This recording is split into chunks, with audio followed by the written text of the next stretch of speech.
تو پھر تمہارے پاس ایک ہی راستہ ہے، تم وہاں جانے سے منع کر دینا۔ میں نے دکھی ہو کر ان سے کہا کہ آپ کی طرح مجھے بھی گھر کے اندر قید کر کے رکھا جائے گا؟ آپ تو مضبوط ہو، لیکن میں اس طرح کی زندگی نہیں جینا چاہتی۔ میم نے حیران ہو کر پوچھا، پھر تم کیا کرو گی؟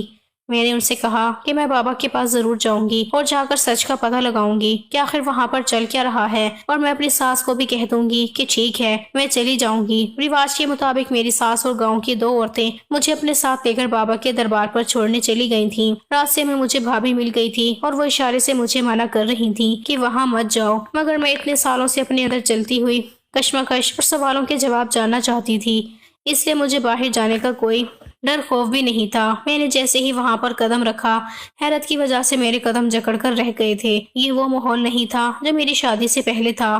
یہاں پر ساری عورتیں عبادت کرتی ہوئی نظر آ رہی تھیں، چاروں طرف کی خوشبو آ رہی تھی۔ میں نے اس سے پہلے کبھی بابا کو نہیں دیکھا تھا، میں نے صرف ان کا نام ہی سنا تھا، اور جب دیکھا تو میں دنگ رہ گئی تھی۔ اس کے پاس ایک کالا پتھر رکھا ہوا تھا اور وہ آنکھیں بند کر کے بیٹھا تھا۔ اس کے پاس لوگ جاتے اور وہ ان پر کچھ پڑھ کر پھونک رہا تھا۔ یہ سب دیکھ کر میں بہت زیادہ حیران رہ گئی تھی۔ وہاں بھی تو کچھ اور ہی کہا کرتی تھی کہ یہاں پر ایسا کچھ بھی نہیں تھا۔ میں حیران رہ گئی تھی۔ میری ساس مجھے بابا کے کہنے پر ایک کمرے کے اندر چھوڑ گئی تھی۔ یہ کمرہ چھوٹا سا سادہ تھا اور چاروں طرف چادر بچھی ہوئی تھی اور جگہ جگہ موم بتی بھی لگی ہوئی تھی۔ سارے کمرے میں موم بتی کی روشنی ہو رہی تھی۔ اس خطرناک کمرے میں مجھے ڈر لگ رہا تھا، لیکن اس کمرے میں میرے علاوہ اور کوئی موجود نہیں تھا۔ میں یہاں پر اکیلی تھی۔ مجھے اپنی دوست کی بات پر یقین آنے لگا کہ یہاں پر صرف تنتر منتر پھونک کر ہی عورتوں کا علاج کیا جاتا ہے۔ میری ساس نے مجھے بتایا تھا کہ مجھے 5 دن تک لگاتار یہیں پر رہنا ہے۔ میں یہاں پر صبح کے ٹائم آئی تھی، لیکن اب مجھے رات ہو گئی تھی۔ رات کے ٹائم پر میرے پاس ایک لڑکی مجھے کھانا دینے کے لیے آئی تھی۔ اس لڑکی کے علاوہ کمرے میں ابھی تک کوئی اور مجھ سے ملنے کے لیے نہیں آیا تھا، اور نہ ہی اس بابا نے مجھے بلایا تھا۔ میں نے سوچا ان کے پاس زیادہ بھیڑ بھاڑ تھی، اس لیے شاید مجھے صبح بلایا جائے۔ یہی سب سوچ کر میں سونے کے لیے لیٹ گئی تھی۔ میں بہت گہری نیند میں چلی گئی تھی جب آدھی رات کو مجھے ایسا محسوس ہوا کہ کمرے کے اندر کوئی داخل ہوا۔ میری تو جان ہی نکل گئی تھی۔ کمرے میں بری طرح سے اندھیرا چھایا ہوا تھا۔ میرے دماغ میں وہ سب آنے لگا جو بھابھی کہا کرتی تھی۔ اس سے پہلے میں شور مچاتی، جو آدمی اندر آیا تھا اس کے ہاتھ میں ایک موم بتی تھی، اور اس موم بتی کی روشنی جب اس آدمی کے چہرے پر پڑی تو اسے دیکھ کر مجھے کچھ سکون ہوا تھا۔ وہ اور کوئی نہیں بلکہ میرا شوہر تھا۔ میں نے حیران ہو کر اپنے شوہر سے پوچھا کہ آپ یہاں پر کیا کر رہے ہو؟ تو وہ کہنے لگا کہ بابا نے کہا تھا کہ تم اپنی بیوی کے کمرے میں رات کو جا کر سو جانا، وہ کہیں اکیلی رات کو یہاں پر ڈر نہ جائے، اسی لیے میں یہاں پر تمہارے پاس آ گیا۔ مجھے یہ سب سن کر بڑی تسلی ہوئی تھی کہ وہ بابا ایسا نہیں ہے جیسا میں نے اس کے بارے میں سوچا تھا۔ اگلے دن بابا نے مجھے اور میرے شوہر کو صبح صبح اپنے پاس بلایا اور ہم دونوں پر کچھ پڑھ کر پھونک دیا، اور اس کے بعد میرے شوہر کام پر چلے گئے۔ پھر رات ہوئی تو پھر سے میرا شوہر میرے پاس آ گیا تھا۔ میں وہاں کا سارا ماحول دیکھ کر بہت امپریس ہوئی تھی، لیکن بس ایک بات مجھے سمجھ نہیں آئی تھی کہ میرے شوہر نے اتنے ڈھیر سارے پیسے اس بابا کو کیوں دیے؟ کہیں اس کی فیس تھی یا کچھ اور؟ تو میرا شوہر کہنے لگا کہ ارے پاگل، بابا ہمارے لیے کتنا کچھ کر رہے ہیں، ان کی کوئی فیس نہیں ہے، لیکن یہ میں نے اپنی خوشی سے ان کو دے دیے۔ یہ رقم وہ ہم سے زبردستی تو نہیں لے رہے نا، یہ سب اپنی خوشی اور حیثیت کے مطابق ان کو پیسے دیے جاتے ہیں، ان کے ساتھ کوئی زبردستی نہیں کی جاتی۔ بابا جی اتنے اچھے ہیں، تبھی تو سارے گاؤں میں بابا کا نام چلتا ہے۔ بابا کے پاس 5 دن تک میرا علاج چلتا رہا تھا۔ مجھے وہاں پر پینے کے لیے کچھ دوائیاں بھی دی جاتی تھی۔ بابا مجھ پر کچھ پھونکنے بھی آتے تھے، لیکن وہ مجھے نظر اٹھا کر تک دیکھتی نہیں تھے۔ بھابھی کی ساری باتیں جھوٹ نکلی تھی۔ وہ تو ایسے روتی تھی جیسے یہاں پر لڑکیوں کے ساتھ بہت ظلم کیا جا رہا ہو، جبکہ میں نے دیکھا تھا کہ یہاں پر ایسا کچھ بھی نہیں تھا۔ میں پورے 5 دن وہاں پر رہ کر آ گئی تھی۔ میری ساس اور شوہر کو پکا یقین تھا کہ میں بہت جلد ان کو حاملہ ہونے کی خبر سنا دوں گی، مگر 2 سے 3 مہینے گزر چکے تھے، لیکن ابھی تک میں حاملہ نہیں ہوئی تھی۔ میری ساس اور باقی لوگ طرح طرح کی باتیں کرنے لگے تھے کہ لگتا ہے کہ ان میاں بیوی کے گناہ کچھ زیادہ ہی ہیں، جو بابا کے علاج کے باوجود بھی یہ دونوں ماں باپ نہیں بن پا رہے۔ میں بہت پریشان تھی اور اسی پریشانی میں اپنے والدین کے گھر چلی گئی تھی۔ وہاں پر بھابھی بھی موجود تھی اور اپنے بیٹے کو کھانا کھلا رہی تھی۔ بھابھی مجھے دیکھ کر کہنے لگی، کیا ہوا؟ وہاں جا کر تم نے اپنا شوق پورا کر لیا؟ میں نے تمہیں منع کیا تھا نا کہ تم وہاں پر مت جاؤ، لیکن تم نے میری ایک نہیں سنی۔ میں تو پہلے سے ہی بہت پریشان تھی۔ بھابھی کی باتیں سن کر مجھے اور بھی زیادہ غصہ آ گیا تھا۔ میں نے بھابھی سے غصے میں کہا کہ آپ نے مجھ سے جھوٹ کیوں بولا؟ وہاں پر تو کچھ بھی ایسا ویسا نہیں کیا جاتا جس کو بتا بتا کر آپ اتنا رو رہی ہو۔ وہ بابا تو بہت شریف انسان ہے اور وہاں کے لوگوں کا علاج بھی بہت ایمانداری سے کرتا ہے۔ میری بات سن کر بھابھی ہنسنے لگی اور کہنے لگی تو پھر تم اب تک پریگننٹ کیوں نہیں ہوئی اور باقی کی لڑکیاں وہاں جانے کے بعد کیوں پریگننٹ ہو گئی؟ میں کیسے پریگننٹ ہو گئی؟ میرے پاس تو ایک بیٹا بھی ہے۔ میں بھی تو بابا کے پاس ہی گئی تھی نا۔ میرے پاس بھابھی کے سوال کا کوئی جواب نہیں تھا، اسی لیے میں چپ رہی۔ بھابھی مجھ سے کہنے لگی تمہیں ڈاکٹر کے پاس جانا چاہیے۔ میں نے کہا بھابھی آپ کو تو پتا ہے کہ ہمارے گاؤں میں ڈاکٹر کے پاس نہیں بلکہ اسی بابا کے پاس ہی جاتے ہیں۔ میں نے آپ کی ہی باتوں پر یقین کیا تھا اور وہاں پر چلی گئی تھی تاکہ وہاں پر کچھ ایسا ویسا ہو جائے تو میں اس کا سارا سچ گاؤں والوں کے سامنے لا سکوں، لیکن مجھے تو وہاں کچھ گڑبڑ نظر نہیں آئی۔ بھابھی کہنے لگی اب تم دیکھنا، روز تمہارے گھر 2 عورتیں آئیں گی اور جو تم سے کہیں گی کہ اپنے بچے کے لیے دوبارہ بابا کے پاس چلی جاؤ، تم نہیں بھی جانا چاہو گی تو پھر بھی یہ سارے گاؤں والے تمہیں دوبارہ وہاں بھیجنے پر مجبور کریں گے، اور اس بار تمہارا شوہر بھی تمہارے ساتھ کھڑا نہیں ہوگا۔ تمہیں اگر میری بات پر یقین نہیں آتا تو تم میری ساری باتیں لکھ کر رکھ لو۔ میں بھابھی کی باتیں سن کر بہت ڈر گئی تھی اور اپنے گھر مطلب اپنے سسرال واپس آ گئی تھی، لیکن اب کی بار تو وہی ہوا تھا۔ روز الگ الگ طرح کی 2 عورتیں ہمارے گھر پر آ جاتی تھیں اور میری ساس سے وہی سب کچھ کہتی جو مجھے بھابھی نے بتایا تھا۔ وہ کہتی کہ بہو کو دوبارہ سے بابا کے پاس لے کر جاؤ، اس کے گناہوں کا کفارہ ادا کرواؤ، تبھی جا کر تم دادی بنو گی۔ روز ہمارے گھر میں کوئی نہ کوئی نئی عورت آتی اور میری ساس کو پٹیاں پڑھاتی تھی۔ وہی سب کچھ چل رہا تھا جس کے بارے میں بھابھی مجھے پہلے ہی بتا چکی تھی۔ میں ان ساری عورتوں سے بہت زیادہ تنگ آ چکی تھی کیونکہ میری ساس کے تیور بھی بدلنے لگے تھے اور مجھے ان کے تیور سے ڈر لگنے لگا تھا۔ اس لیے ایک دن میں نے اپنے شوہر سے کہا کہ چلو دوبارہ بابا کے پاس چلتے ہیں۔ اب تک بھابھی کی کہی گئی ساری باتیں سچ ثابت ہوتی چلی آ رہی تھیں۔ میں اور میرے شوہر وہاں پر گئے تو بابا ہم سے کہنے لگے تمہارے شوہر کے گناہ تو بہت کم ہیں لیکن تمہارے گناہ زیادہ ہیں جن کا کم کرنا ہوگا۔ تمہیں اللہ کے آگے رو رو کر اپنے گناہ کی معافی مانگنی ہے، جس کے لیے تمہیں پورے لگاتار 3 دن اور 3 راتوں تک کمرے کے اندر بند ہو کر صرف اور صرف اللہ کے آگے ہی عبادت کرنی ہے۔ میں نے کہا ٹھیک ہے، اس میں میرے شوہر بھی میرا ساتھ دیں گے، لیکن بابا نے کہا نہیں، اس بار تمہارا شوہر تمہارا ساتھ نہیں دے گا اور نہ ہی کمرے میں رکے گا۔ یہ بات سن کر تو میرے ہوش اڑ گئے تھے۔ بھابھی کی کہی گئی ہر بات سچ ثابت تھی، نہ جانے کیا سچ تھا اور کیا جھوٹ تھا۔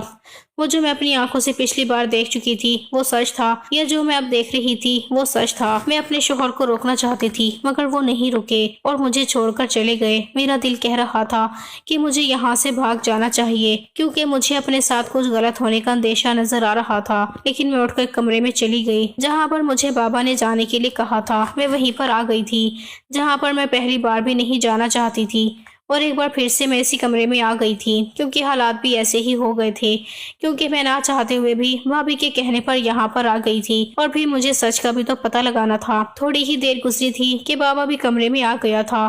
میں نے کہا آپ یہاں پر کیا کرنے آئے ہیں؟ بابا نے میرے قریب آتے ہوئے کہا کہ میں تمہارے بارے میں سب جانتا ہوں۔ میں ڈر کر پیچھے ہٹ گئی اور پوچھنے لگی تو آپ میری مدد کریں گے؟ بابا کہنے لگا ہاں میں تمہاری مدد ضرور کروں گا، بلکہ میں تمہاری مدد کرنے کے لیے ہی تو یہاں پر آیا ہوں۔ تم ضرور ماں بنو گی اور اپنے بچے کو اپنے ہاتھ میں کھلا سکو گی، لیکن اس کے لیے ایک شرط ہوگی، میں تم سے جیسا کہوں گا تمہیں ویسا ہی کرنا پڑے گا۔ بابا نے جو شرط مجھے بتائی اسے سن کر تو میرے قدموں تلے سے زمین ہی نکل گئی تھی۔ بھابھی نے سچ ہی کہا تھا کہ یہ وہ نہیں بلکہ ایک بہت بڑا درندہ تھا، انسان کے روپ میں ایک چھپا ہوا بھیڑیا تھا جو لوگوں کے ساتھ غلط کام کر رہا تھا۔ اس نے مجھے غلط کام کرنے کے لیے کہا تھا۔ میں نے جب انکار کیا تو وہ کہنے لگا اس طرح سے تو تم کبھی بھی ماں نہیں بن سکتی، روز لوگ تمہارے گھر جا کر تمہیں بے عزت کریں گے اور تم سے سوال جواب کریں گے تو تم انہیں کیا جواب دو گی؟ اس نے مجھے اتنے برے طریقے سے ایموشنل بلیک میل کیا تھا کہ میرے پاس اور کوئی بھی چارہ نہیں بچا تھا کہ میں اس کی بات ماننے کے بارے میں سوچوں۔ وہ خطرناک ہنسنے لگا تھا۔ میں اب سب کچھ سمجھ چکی تھی۔ میں نے پوچھا یقیناً تمہارے پاس جو عورتیں آتی ہوں گی تم ان کے ساتھ بھی یہی سب کچھ کرتے ہوگے اور اسے اسی طرح سے بلیک میل کرتے ہوگے، اس لیے وہ بیچاری چپ ہو جاتی ہوں گی اور اپنی عزت اور شادی بچانے کی خاطر اس غلط کام کے لیے تیار ہو جاتی ہوں گی۔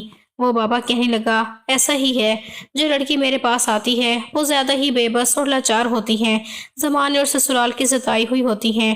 اگر ان کے یہاں پر بچہ پیدا نہ ہو تو ان کو طلاق ہو جائے گا، اسی ڈر سے وہ میرے پاس آتی ہیں اور میرے بچوں کی ماں بن کر اپنی شادی شدہ زندگی بچا لیتی ہیں۔ میری مانو تو تمہیں بھی اپنی شادی شدہ زندگی بچانے کے لیے ایسا ہی کرنا چاہیے۔ میں نے کہا تمہیں شرم نہیں آتی معصوم گاؤں والوں کو دھوکہ دیتے ہوئے؟ یہ رسم کے نام پر تم نے بہت سی عورتوں کے ساتھ غلط کام کیا ہے، ان کی عزت کے ساتھ کھلواڑ کیا ہے۔ وہ ہنسنے لگا اور کہنے لگا اس رواج کی شروعات میرے پاپا نے کی تھی، وہ اچھی خاصی کمائی کرتے تھے اور علاج کے نام پر عیاشی بھی کر لیا کرتے تھے۔ یہ گاؤں والے بہت معصوم لوگ ہیں، ان کو بیوقوف بنانا بہت ہی آسان بات ہے کیونکہ ان کو بیوقوف بنایا نہیں جا سکتا۔ یہ لوگ تو پہلے سے ہی بیوقوف ہیں، اپنی بہن بیٹیوں کو غیر مردوں کے حوالے چھوڑ جاتی ہیں۔ میں اس آدمی کی باتیں سن سن کر حیران رہ گئی تھی۔ اس نے مجھے کافی ساری ایسی باتیں بتائی تھی جو حیران کر دینے والی تھی۔ وہ آدمی جسے سارے گاؤں والے اپنا سب کچھ مانتے تھے، وہ اتنا گھٹیا ہو سکتا ہے، میں نے کبھی خواب میں بھی نہیں سوچا تھا۔ لیکن جب پہلی بار میں یہاں آئی تھی تو یہاں پر سب کچھ بہت الگ تھا۔ تب اس نے اپنی اصلیت کیوں نہیں دکھائی؟ یہی سوال جب میں نے اس سے پوچھا تو وہ کہنے لگا میں نے پورے گاؤں میں اپنی خبری عورتیں پھیلائی ہوئی ہیں جو ایک تو میرے بارے میں لوگوں کا بھروسہ جیت لیتی ہیں اور دوسرا وہ جان بوجھ کر ان لڑکیوں کے گھر جاتی تھی جن کے یہاں پر بچے پیدا نہیں ہوتے تھے۔ ان لڑکیوں کے ساس اور سسرال والوں کے دماغ میں یہ بات بٹھاتی تھی کہ وہ ان کو میرے پاس لے کر آئیں۔ انہی عورتوں کی خبر سے مجھے پتا چلا کہ تم اس نیت سے میرے پاس آ رہی ہو تاکہ تم میری اصلیت کے بارے میں جان سکو، اس لیے میں نے اپنا روپ بدل لیا اور اپنی کوٹری کے حلیے کو بھی بالکل بدل دیا تھا۔ میں نہیں چاہتا تھا کہ تم مجھ پر کسی طرح کا بھی شک کرو، اس لیے میں نے تمہیں شک کرنے کا موقع ہی نہیں دیا۔ میں نے ہی ان عورتوں کو دوبارہ تمہارے گھر بھیجا تاکہ وہ تانے دے کر تمہیں اتنا مجبور کر دیں کہ تم دوبارہ یہاں پر آنے پر خود مجبور ہو جاؤ، اور وہی ہوا۔ آخرکار تمہیں اولاد کے لیے یہاں پر دوبارہ آنا ہی پڑا۔ ابھی اگر تم نہ آتی تو تم نہیں جانتی تمہارے ساتھ کتنا برا ہوتا، تمہاری ساس تمہیں طلاق دلوا دیتی۔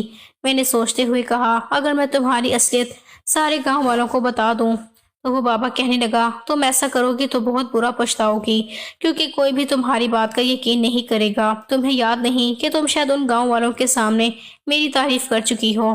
یہ بات تو وہ سچ میں بالکل ٹھیک کہہ رہا تھا، ایسا ہی تھا۔ میں تھوڑا آگے بڑھی، وہ بہت خوش ہوا۔ میں نے اس کی شرط مان لی، مگر میں اس سے تھوڑا اور آگے بڑھی اور کمرے کے پردوں کو جھٹ سے ہٹا دیا۔ پردے کے پیچھے سے گاؤں والے باہر آ گئے تھے۔ اس کے بعد بابا کے چہرے کا رنگ اڑ گیا تھا۔ اسے امید نہیں تھی کہ بازی اس طرح سے بھی پلٹی جا سکتی ہے اور میں سبھی کچھ کر سکتی تھی۔ ایسا اس نے خواب میں بھی نہیں سوچا تھا۔ وہ سب کچھ ایک ساتھ دے کر بری طرح سے گھبرا گیا تھا اور اس کے پسینے چھوٹنے لگے تھے۔ میں جب یہاں پر 5 دن رہ کر گئی تھی تو سب لوگوں نے مجھ سے تانترک بابا کے بارے میں پوچھا تھا۔ اس ٹائم تو میں اس آدمی کی حقیقت نہیں جانتی تھی، اسی لیے میں نے جو کچھ بھی دیکھا تھا وہی سب کچھ بتا دیا تھا۔ اگر میں سب کو سچ بتاتی تو کوئی بھی میری بات پر یقین نہیں کرتا، اسی لیے میں نے ایسا انتظام کیا کہ اس آدمی کی سچائی کو سب اپنی آنکھوں سے دیکھ لیتے اور کانوں سے سن لیتے۔ اسی طرح ان کی آنکھوں پر پڑا ہوا جھوٹ کا پردہ اور انت وشواس کی پٹی بھی کھل گئی تھی جو کافی سالوں سے بندھی ہوئی تھی۔ یہ کمرہ چھوٹا تھا لیکن اندھیرے کی وجہ سے میں نے پہلے ہی گاؤں کے لوگوں کو پردے کے پیچھے چھپا دیا تھا اور چاروں طرف 2 لوگ کھڑے ہوئے تھے۔ گاؤں کے کچھ 2-3 جوان آدمی تھے اور 1-2 بوڑھے بھی تھے اور 2-3 عورتیں بھی موجود تھی۔ میں ان سب لوگوں کو بڑی مشکل سے یہاں پر لے کر آئی تھی۔ میں نے ان لوگوں سے پہلے ہی بات کر لی تھی اور بڑی مشکل سے ان لوگوں کو اپنے ساتھ یہاں لانے کے لیے راضی کیا تھا کیونکہ یہ لوگ تو اپنے بابا کے بارے میں کچھ غلط سننے یا ماننے کو تیار ہی نہیں تھے اور مجھے جھوٹا ثابت کرنے کے لیے یہ لوگ یہاں پر آ گئے تھے۔ میں اگر خود بتاتی تو کوئی میری بات پر یقین نہیں کرتا، اس لیے میں اس آدمی کے منہ سے باتوں ہی باتوں میں ساری سچائی اگلوانا چاہتی تھی۔ میں نے اسے اس ڈھنگ سے بات کی تھی کہ یہ اپنے گناہ خود اپنے منہ سے نکال دے۔ اس آدمی نے اپنے سارے گناہوں کی سچائی اپنے منہ سے کہہ دی تھی اور سارے لوگوں نے سن بھی لی تھی۔ میرا شوہر بھی وہاں موجود تھا۔ میرے شوہر نے آگے بڑھ کر بابا کی پٹائی کرنی شروع کر دی اور باقی سارے مرد بھی اس کے ساتھ مل گئے تھے۔ عورتوں نے بھی ان عورتوں کو پکڑ لیا جو سارے گاؤں میں فساد پھیلاتی تھی۔ میں نے یہ سب کچھ اپنی بھابھی کے کہنے پر کیا تھا اور میں خوش تھی کہ اس جھوٹے اور ڈھونگی بابا کی اصلیت میں نے سارے گاؤں کے سامنے لا کر کھول دی تھی۔ میم نے جب یہ بات سنی تو خوشی سے مجھے گلے لگا لیا تھا اور وہ کہنے لگی جس کام کی ہمت میں ساری زندگی نہیں کر پائی وہ کام تم نے کر دکھایا۔ میری فرینڈ نے میرا بہت شکریہ ادا کیا اور مجھ سے معافی مانگنے لگی کہ اس ٹائم وہ بہت ڈر گئی تھی، اس لیے اس نے مجھے بابا کی اصلیت نہیں بتائی تھی۔ اسے ناٹک کرنا پڑا کیونکہ بابا نے اسے دھمکی دی تھی تو وہ اس بابا کے کہنے کے مطابق مجبور ہو گئی تھی۔ جیسا اسے کہا جا رہا تھا وہ ویسا ہی کر رہی تھی۔ میں نے کہا سب کو اصلی بات پتہ چل گئی لیکن اس سارے کی حقدار میری بھابھی ہیں۔ جنہوں نے مجھے اس کام کے لیے راضی کیا تھا، ہمت اور حوصلہ دیا تھا۔ سارے گاؤں والوں کی عقل ٹھکانے آ چکی تھی اور انہوں نے ٹھان لیا تھا کہ اب کبھی اپنی بیٹیوں اور بہنوں کو کسی غلط آدمی کے حوالے نہیں کریں گے۔ اس دن کے بعد سارے گاؤں کا ماحول ہی بدل کر رہ گیا تھا۔ سارے گاؤں والے سمجھدار ہو گئے تھے اور انہوں نے اپنے گھر کی بیٹیوں کو دینا بھی شروع کر دیا تھا، اور اب گاؤں کے لوگ بھی کافی سمجھدار ہو گئے تھے۔ اور کچھ مہینوں کے بعد میں نے بھی ایک پیارے سے بچے کو جنم دیا تھا۔ بابا کو تو پولیس کے حوالے کر دیا گیا تھا اور اس کو کڑی سے کڑی سزا دلوائی گئی تھی۔ اب گاؤں کے سارے لوگ اور عورتیں خوشی خوشی اپنی زندگی گزار رہے ہیں۔